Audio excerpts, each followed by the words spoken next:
네 번째 주일입니다.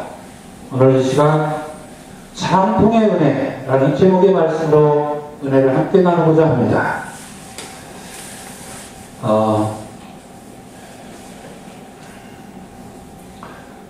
요즘은 통신이 참 발달된 시대입니다. 저 지구 끝 10,000km가 넘는 지구 끝에서도 마치 옆자리에서 이야기하는 것처럼 전화기를 가지고 통화를 할 수 있습니다. 그런데 때로는 반대로 내 바로 곁에 있는 1m 앞에 있는 사람하고 대화를 하는데 대화가 되지 않는 경우가 참 많습니다. 소통이 안 되는 거죠. 소통이 안 되는 시대를 살고 있습니다. 정부와 국민들 간에도 소통이 안 되고, 회사에서도 노사가 소통이 안 돼서 서로 갈등을 겪습니다.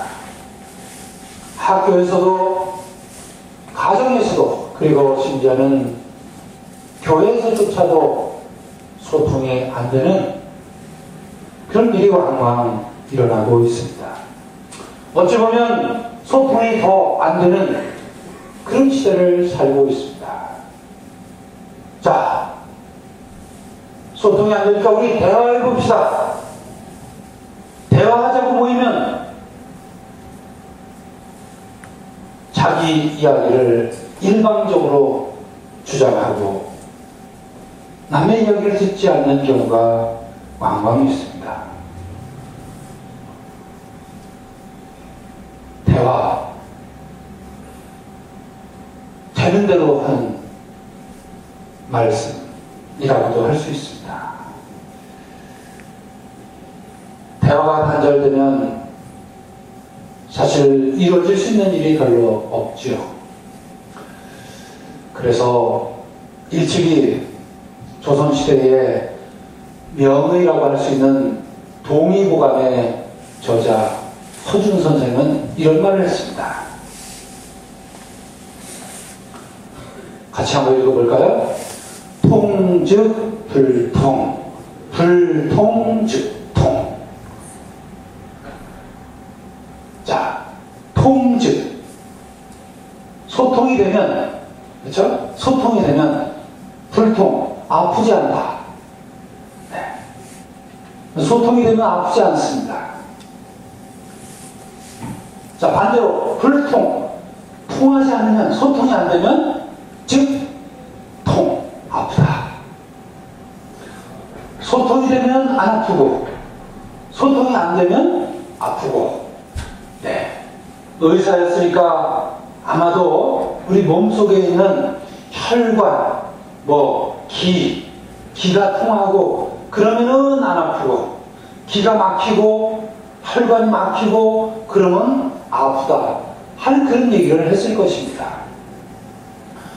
그런데 허준 선생이 한 저 이야기는 단순히 우리 몸만 두고 하는 것이 아니라 사람과의 관계라든가 모든 우주 만물의 모든 원리가 바로 통즉 불통이요 불통 즉 통이다 하는 이 말로 대변될 수 있을 것입니다.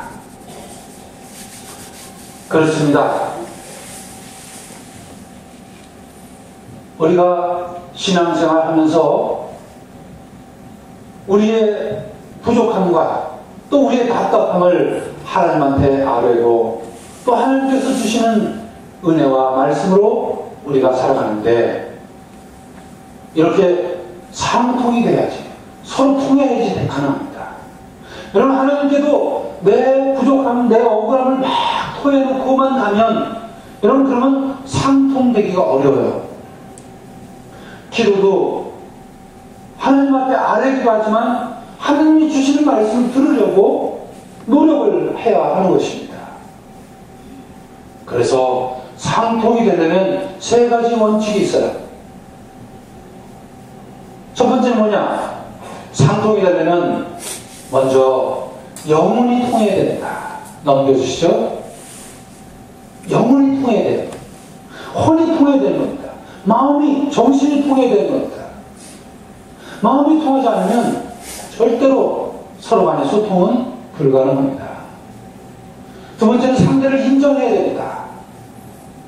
에이, 저까지 길고 배운 것도 시원찮아 보이고 아는 것도 별 수 없는 깡통 같고 생긴 것도 그렇고 뭐 가진 것도 별로 변변찮아 보이고 저까 놈하고 무슨 대화를 해? 여러분, 이러면 절대로 서로 간의 소통은 될 수 없는 것이죠. 상대를 인정해야 됩니다. 상대방의 입장을, 상대방의 자라온 또 그 사람이 처한 처지의 모습을 내가 인정할 때 그 사람하고 대화도 되고 소통도 되는 것입니다. 마지막으로 차이를 존중해야 됩니다. 여러분, 애들하고 이야기하려면 애들의 눈높이에 맞추라고 하죠. 그렇죠? 눈높이를 맞추는 것입니다. 사람은 같을 수 없습니다.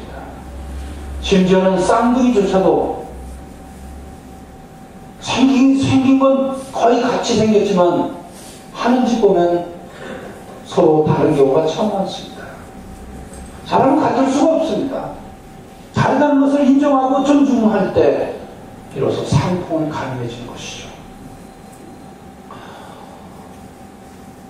그러기 위해서는 남의 이야기를 들어야 합니다. 남의 이야기를 듣지 않으면 절대로 소통은 불가능한 것이죠. 여러분, 세계에서 유명한 제약회사 화이자라는 회사 아시죠? 네. 이렇게 이야기하면 모르는 사람이 있습니다. 그런데 비아그라 만드는 회사, 그럼 다 압니다. 네. 이 회사가 화이자입니다. 이 화이자의 사장에 관한 얽힌 이야기에 있어서 하나 들려드리고 싶습니다. 직원이 얼마나 많습니까? 그렇죠? 보통 10,000명 넘지 않습니까? 저렇게 큰 그룹 같은 경우는. 이 사장님은 아침에 나올 때 오른쪽 주머니에다가 동전 10개를 넣고 나옵니다. 그리고 만나는 사람마다 저 사람하고 대화가 잘 되고 내가 저 사람의 이야기를 충분히 들었다고 생각할 때 오른쪽에 있는 동전 하나를 슬그머니 왼쪽 주머니로 옮깁니다. 두 번째 사람을 만났는데 그만 내가 잘났다고 내 이야기만 막 했어요. 사장이랍시고. 그러면 소통이 안 됐다고 생각하면 동전을 못 옮깁니다. 그리고 또 다른 사람을 만나고 하루에 얼마나 많은 사람을 만납니까? 그래서 저녁 때 퇴근할 때 오른쪽에 있는 동전, 왼쪽에 있는 동전을 세어봅니다.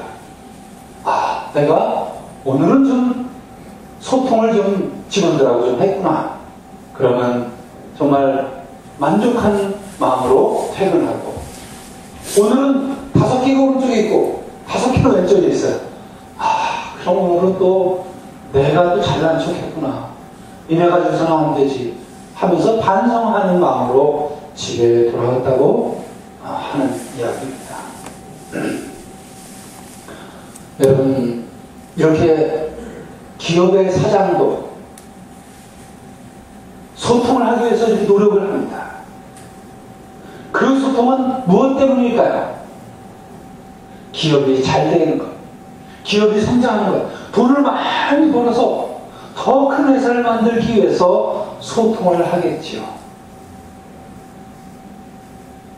그럴 때 우리는 신앙인입니다. 우리도 돈을 많이 벌고 다 해야 되지만 우리가 단순히 돈만 많이 벌기 위해서 사는 사람이 아니기 때문에 우리는 뭔가 다른, 누군가 색다른 소통을 해야 하는데, 바로 우리가 소통을 해야 할 대상이 바로 예수 그리스도인 것입니다. 우리는 우리 주님과 소통을 해야 합니다. 그래야만 바로 우리가 신앙하는 목적, 살아가는 삶의 의미를 온전하게 깨달을 수 있게 되는 것이겠죠. 여러분, 무엇과 통하느냐? 굉장히 중요한 것입니다. 무엇을 향해서 살아가느냐? 무엇을 향해서 우리가 소통하는 삶을 사느냐? 이것이 중요한 것입니다. 조직 폭력배들도 소통합니다. 그렇죠? 무엇을 위해서 소통합니까? 남을 때려 눕히고, 남을 괴롭히고, 남의 것을 많이 빼앗고, 주워 패려고 서로 소통하는 거겠죠. 여러분, 그 소통이 의미가 있습니까? 그들에게는 의미가 있겠죠. 그러나 정말 진리를 찾아 순례를 떠나는, 순례의 삶을 사는 우리들에게는 더 큰 소통은 바로 하나님과 소통해야 하는데, 그 중간에 계신 예수님과 소통하는 것입니다. 하나님께서는 예수 그리스도를 이 땅에 보내주셨습니다. 그 이 땅에 오신 하나님의 아들 우리 주님 예수께서는 소통의 달인이셨습니다. 예수님보다 소통을 잘하신 분은 아무리 봐도 없습니다. 그런데 예수님은 어떻게, 무슨 비법으로, 어떻게 해서 소통의 달인이 되었을까요? 에베소서 2장 14절 말씀입니다. 같이 읽을까요? 그분은 자신의 몸을 바쳐서 유다인과 이방인이 서로 원수가 되어 갈리게 했던 담을 헐어버리시고 그들을 화해시켜 하나로 만드시고, 그렇습니다. 예수님이 소통의 달인이 된 비법은 딱 한 가지입니다. 뭐냐? 몸을 바쳤다는 얘기입니다. 몸을 바쳐서 벽을 허물으셨어요. 유다인과 이방인의 벽을 허물으셨습니다. 입으로 허문 게 아니라는 거예요. 몸으로 허물었다는 거예요. 몸으로. 몸을 바쳐서. 여러분, 우리도 그렇지 않습니까? 어떤 단체에 속해 있습니다. 여러분, 단체에 속해서 생활하다 보면 얄미운 사람이 있습니다. 어떤 사람이 얄미우세요? 예? 하나도 몸은 안 움직이고 이걸로 다 하는 사람. 이걸로 모든 걸 다 해요. 그 사람이 존경스럽습니까? 아니죠. 그 사람이 얄밉습니다. 그 사람하고 대화하고 싶어하는 사람은 없어요. 근데 어떤 사람하고 대화하고 싶습니까? 무슨 일이든지 솔선수범하는 사람, 자기가 먼저, 귀찮은 일이지만 먼저 움직이는 사람, 심부름하는 사람. 저거 분명히 귀찮은 일인데, 저 사람 참 훌륭해. 자기가 먼저 나서고, 자기가 손해보고, 손해볼 짓이지만 몸을 바쳐서 심부름하는 사람. 이런 사람이 여러분 제일 소통 잘하는 사람입니다. 예수님이 바로 그런 분이시죠. 예수님은 제자들의 발을 씻으면서도 직접 그렇게 말씀하셨고, 보이셨고, 여러분, 예수님의 몸을 바친 거는 뭐 우리가 너무 잘 알죠. 우리의 죄를 위해서 골고다 언덕 십자가에 자신의 몸을 바치셨습니다. 죽음으로 바치셨습니다. 그러니 박혔던 담이 홀릴 수밖에 없는 것이죠. 예수님은 우리에게 정말 소통의 비법을 몸으로 바치라고 말씀하셨습니다. 그리고 또 하나 비유를 들어주셨죠. 그건 뭐냐면 목자와 양의 비유입니다. 오늘 요한복음 10장 27절의 말씀. 자, 뭐라고 그랬습니까? 내 양들은 내 목소리를 알아듣는다. 여기 굉장히 중요한 겁니다. 양이 목자의 소리를 알아듣는다. 여러분, 얼마나 가까운 사이예요? 사람도 아닌 양이 얼마나 가까운 사이예요? 이 목자가 양을 위해서 얼마나 헌신했을까요? 얼마나 친밀하게 했을까요? 얼마나 친근하게 했을까요? 얼마나 많은 정성을 들였을까요? 그러니까 양이 목자의 음성을 알아듣는 것입니다. 이것이 바로 소통의 필수 조건입니다. 친밀해야 됩니다. 친근해야 합니다. 밥도 같이 먹고. 네, 그 다음 얘기는 안 하겠습니다. 네. 이렇게 하면 술도 같이 먹고 이러겠죠. 네. 네. 예. 마셔서 친해지는 건 사실입니다. 네. 그렇습니다. 여러분, 우리가 자기를 비울 때, 자기가 낮아질 때, 자기가 약해질 때 우리는 통하게 되어 있습니다. 자기가 강하면 결코 통할 수 없습니다. 여러분, 십자관이란 말 있죠? 너무 알아서 그게 병이 되는 경우가 있습니다. 너무 많이 알아가지고 너무 잘난 척 해가지고 내가 이만큼 한다라고 하는 거 잘난 척 해가지고 사람들하고 소통하는 게 단절되는 경우가 수두룩합니다. 뭔 얘기입니까? 자기가 낮아지고 자기가 소박해지고 자기가 모르는 알아도 모르는 척하고 그래야지 통하는 것입니다. 그래서 옛말에 궁죽통이라는 말이 있죠. 궁해져 자기 마음을 비워야 됩니다. 내 마음을 비우면 상대방하고 통하게 되어 있는 것입니다. 여러분, 우리는 지금 이 귀한 시간을 내어서 주님 앞에 나와서 이 교회에 나와서 예배를 드리고 있습니다. 우리 예배를 특히 감사성찬예라고 하는데 그 감사성찬예 가운데 가장 클라이막스에 해당하는 우리 성체성사를 드리죠. 그렇죠? 성체성사. 성체성사를 뭐라고 하냐면 영어로 홀리 코뮤니온이라고 합니다. 홀리 코뮤니온이라고 해요. 무슨 얘기입니까? 거룩한 소통이에요. 거룩한 상통이에요. 거룩한 교통이에요. 거룩한 친교예요. 거룩한 교제예요.